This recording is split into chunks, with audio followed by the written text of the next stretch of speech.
welcome everyone to Choose the Cars.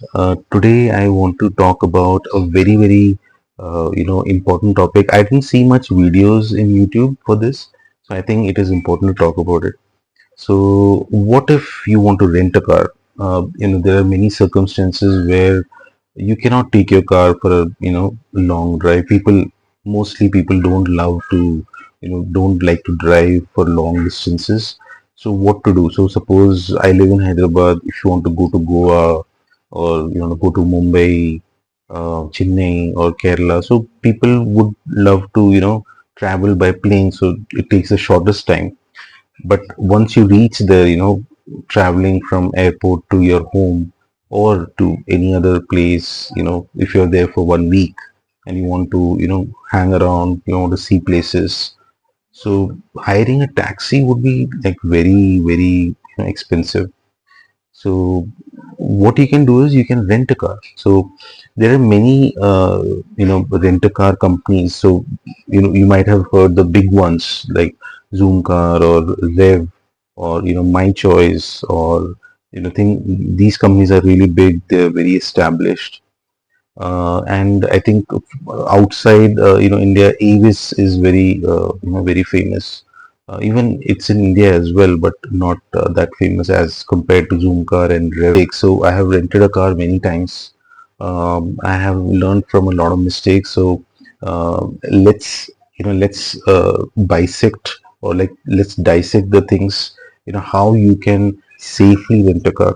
So first and foremost, suppose if you know what is the where's the location you're going. So suppose if I'm going to Bangalore from Hyderabad. So I need to know, what is the duration I'm staying there.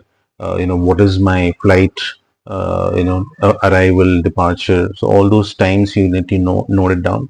Go to, just go to Google, search, search something like this that rental car self-drive. Basically, you have to mention self-drive rental cars in Bangalore. So it will give you a list of cars, and mostly the top the top ones that the search engine finds, they would be Zoom Car, Rev, My Choice, car companies like that, the big car companies. So you can check out these car companies, the rates. Just put in the date from what date to what date you would need the car, and so it will be something like this. So I'll just put it down here on my left side. So it will be one is the car rental. So the rent for the car, for the duration of the time you have. So normally a small car starts around 900 to 1000 per day, right? But that is not the complete picture. So you will get some taxes will be levied on that. So it will be around some GST. It might be up to 1100 or 1200. And then the second thing would be the delivery charge. So if you're at the airport, if you mention your arrival time, this is my arrival time, so there will be some driver who would be bringing the car from wherever the office of that rental company is till your airport. So to and fro. So he will come to deliver the car, and once you're done with the trip, you will be again giving back the car to the driver or whoever comes to pick it up. So mostly car companies are charging 500 for delivery and 500 for retrieval back again. But I feel it is expensive, but I don't think companies are charging below that. There are companies charging much more than that, even 1000 only for one way. Then the third thing is, I think if you are going alone and if you're going with family, so these are two things. So if you're going with family, I think you should go for the most comfortable car. Even if it is a little bit more expensive than the normal car. So let's say if you are going with 5 people or 6 people traveling, so I think some SUV would be better rather than a small car or a sedan. So maybe a Scorpio XUV 700 or something like that. That would help. And if you're traveling alone, I think take the cheapest car. I would say smallest one. If you're not comfortable with manual, go for automatic. So let's say about for manual, I think you'll start from Alto, and for automatic, I think you can get it for Santro or i10 cars like that. So so that would be your criteria of which car to select. Then the next thing comes is when you actually get the car. So suppose you did all this study, you booked the car, everything went well. So apart from the charges that I mentioned, you also have to pay a security deposit. So the security deposit, something like depends on the company, how much. So Zoom card doesn't take any security deposit, so that is one good thing.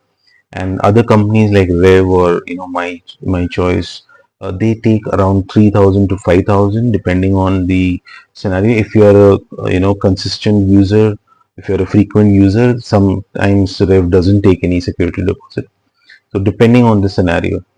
uh, so approximately, if I give you a recent rental that I did. So I rented an Alto that was around 900 rupees for the rental, and the rental company took 1,000 rupees for delivering and taking the car, and they took a security deposit of 3,000 rupees.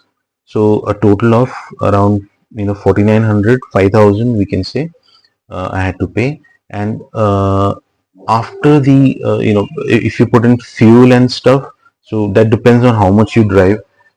So normally companies have a cap of how many kilometers you can drive for a day. So that cap is around, I would say, 100 kilometers, 120 kilometers. There is also, some companies give an offer of unlimited kilometers. So unlimited kilometers, but you need to, pay accordingly. So it will be a little bit expensive than a normal rental. So suppose if an Alto you get it for limited kilometers, limited cap is around 900, but if it is unlimited kilometers, it will go up to 1200, 1300. So they will charge you accordingly. So depending on how much you have to drive, we can calculate the distance using Google Map, and you should know, we should plan accordingly. So if you are having a 120 kilometer cap, so if you drive for 1 kilometer extra, they'll charge you around 5 to 6 rupees per kilometer. So that if you go for a longer, if you break the laws and go maybe 150 kilometers, so you have to give 30 kilometers into 6. So that is the amount you have to give extra, apart from what you have been already charged. And I think that will be removed from security deposit. So while you drive, any challans that happen, so if you speed, there'll be a challan. If you jump a red light, there'll be challan. So all these challans, they will check for a time like 1 month after you they'll give the car back. So they will check all the challans, and then whatever the amount is left over, so for example, I gave 3,000. So if there is a challan or something, they will cut the amount and give you back. So there is a catch. Sometimes what happens, the big companies are very much reliable. They give it to you, give it back to you in time. But if you are going through a smaller company, there may be a chance that you may not get it back. So, the example that I was giving you for the Alto that I took, when I went to Kerala. So I have not received that 3,000 rupees, security deposit back. So I'm just trying to request them, trying to get follow up with them, but I think they're trying to deliberately not give it back. So let's see, if time permits, I'll take actions against them. So anyway, that is a one-off case. I have rented cars, I think at least 15 to 20 times, and I've never faced any issues with security deposit. So normally they give it back. 80% of the time I have booked with Rev. I have used Zoom Car. I have used one of the self-drive cars in Goa and Mumbai. I don't exactly remember the name. And also in Kerala, I have used specifically a person who just rents out his car. So, and he doesn't charge any security deposit, so that was safe. So anyway, this company that I used, to rent the car, that was Ride Easy. That is from Kochi, and I'm really surprised that they are, doing that. Uh, Hoarding the security deposit money and not giving it back. So anyway, I'm yet to take any action. I'll put it across in the second part of this video if things go well, or if they return whatever the status, I'll give you. So let's come to the do's and don'ts. So first and foremost, you researched which rental self drive rental car you will be taking, or you will be booking. Second is, you need to make sure the time, make it something like that, 24 hours, 48 hours, or something like that, so that the calculation of a time, the car given to you would be for 24 hours. So if it is less than that, you are losing money.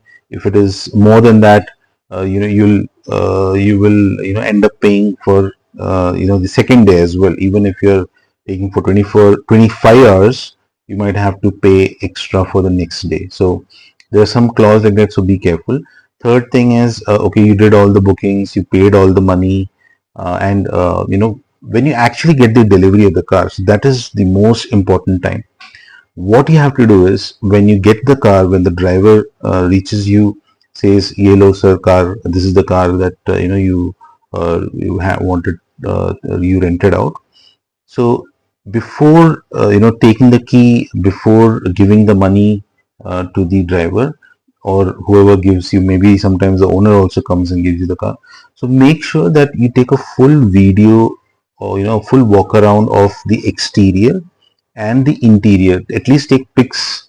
If not, a video is not possible, at least take pics, so that it's a proof, that the condition of the car when it was handed over to you. So if there are any dents, any scratches, any untidy interiors, if the stepney is there, if possible, take the pic of the engine compartment also. So things like these, which maybe, if just to be on the safer side, that when you actually give back the car, so the person who is taking it back should not give state any allegation that you got this scratch or you did this dent.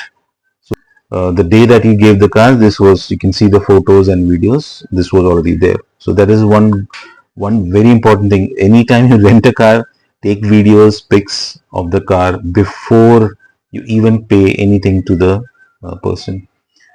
Second thing is, when you pay, make sure you get a receipt for that. So even if it is a temporary receipt, make sure you get that, so that it's kind of a proof that you got that, you paid the money. If you have done a UPI, that is better. Stop giving cash out to people. UPI is perfect. You can track your money, where you have given, when you have given. So that should be one. These two cases have to be there. The third thing that you have to do is, if there is a cap to kilometers, make sure you take the reading of the odometer. So odometer reading you have to take, because most of the time people who are renting out the car, they might try to trick you with that. They might say that you ran more, and you can give this proof at the end that no, I ran only this much. So and the check the fuel gauge. So how much fuel it is. I mean, it is very difficult to fill the exact amount of fuel that you need, but little bit you would know, if you calculate how much kilometers you are planning to travel, how much the car's mileage is, approx mileage. So accordingly you fill the fuel. If you are not sure, fill very less fuel, maybe just 200, 300 rupees of fuel, and then if it is ending, just refill it. So that will be easier, so you don't end up filling the car with a lot of fuel, and then you can't take it back. So the rental companies are very smart in that they will not give you the money back for the extra fuel that you have put in. So they enjoy that. So coming to the don'ts. So I think something is the don'ts. If I see, if as per the experience that I have, so don't drive fast. So don't give the rental car companies an upper hand of giving them excuse of cutting your security deposit. So don't smoke in the car, don't drink alcohol in the car, don't make sure the car is not shabby when when you deliver the car back to the driver or the person who got the car, and make sure you drive safely. So don't jump red lights, don't overspeed. So these are all the don'ts. So if you are not doing the don'ts and if you are doing the do's, I think it is very safe in India to get a self-drive car for yourself and enjoy the drive, because anyone who loves to drive, I think this is the right part of the thing, that even though you can't drive to the location, but at least you can drive at the location. So that is really a good feature, I would say, and I have done it many times, and I think you should also try it. So hopefully I've covered all the parameters. If in case you feel you have any doubts, just comment down below, and do share and like, and do share it to all the people who love to use a self drive. I think this video would be very informative for them. So till next time, ciao and shabak khair, and keep smiling, keep watching Joe's the Cars.